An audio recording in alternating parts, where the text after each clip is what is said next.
Need to fix Claude AI not responding on iPhone? Then you're on the right video. Today I'll be showing you the step-by-step process on how you can easily fix this issue.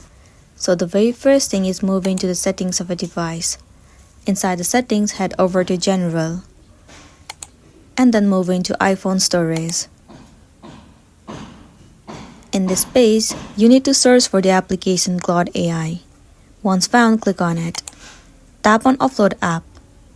Once again, click on Offload App. It will clear the cache and the storage of the application.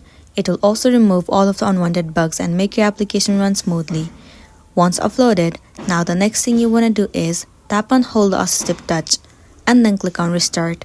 Sometimes restarting the device might also fix the issue. Or else try uninstalling the application. Tap and hold the app. Click on Remove App and then once again tap on Delete App. Once deleted, reinstall the application and then you might be good to go. So that's the end of the video. If this video really helped you, give it a like and check out our next tutorial. Thank you.